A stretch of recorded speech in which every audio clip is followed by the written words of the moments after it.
The war in Ukraine, where there is immense concern over what could happen in the U.S. presidential election. While Vice President Harris has pledged continued support to the country, former President Trump has praised Putin's decision to invade Ukraine, calling it both genius and savvy. His words. Trump now says if elected, he would end the war, which could mean cutting off U.S. military supplies and allowing Russia to stay on Ukrainian territory. Holly Williams has just returned from yet another trip to Ukraine and filed this report.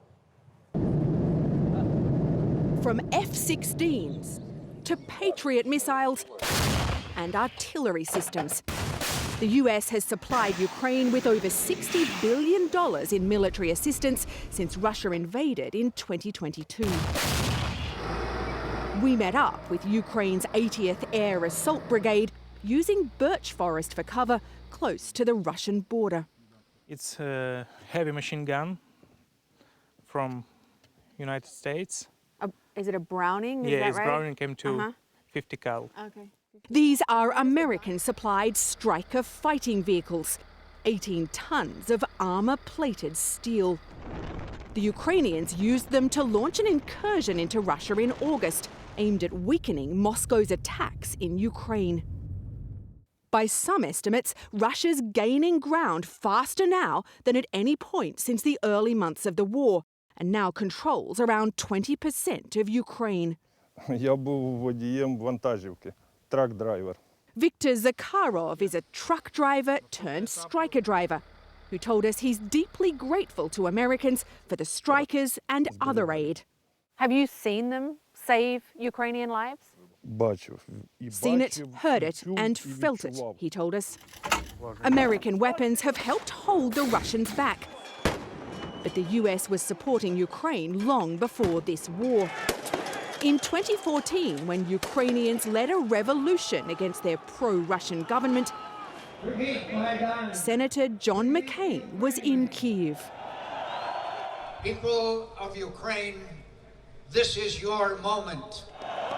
John McCain's street in Ukraine's capital was named in the late senator's honor. But with the US presidential election too close to call, the moods turned gloomy and anxious. Helena's husband is serving in the military and told us Ukrainians will hold on. She hopes Americans won't abandon them. Are you worried that Donald Trump could cut off the supply of weapons to Ukraine?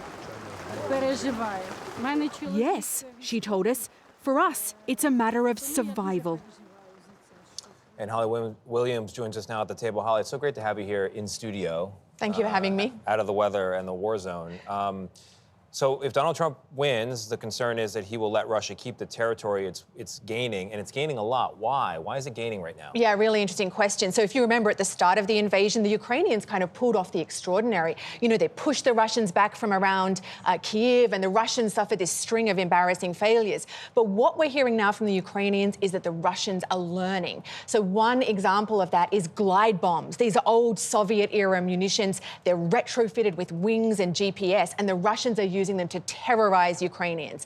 Then also you've got demographics. So by some counts, more than 100,000 Russians have died in Ukraine, but they just keep on drafting more, including in prisons and from desperately poor places. And they have more than 3 times the population of Ukraine. Wow. Now, the Ukrainians can't change any of that, but it's why they keep coming back to the US and other Western countries and asking for more weapons. And it's why they're so worried about this election. So fascinating. Your reporting out of there has been terrific, and it continues. Holly Williams, thank you very much. Really appreciate it. You can watch more of Holly's reporting on Ukraine this Sunday on 60 Minutes here on CBS and streaming, of course, on Paramount+.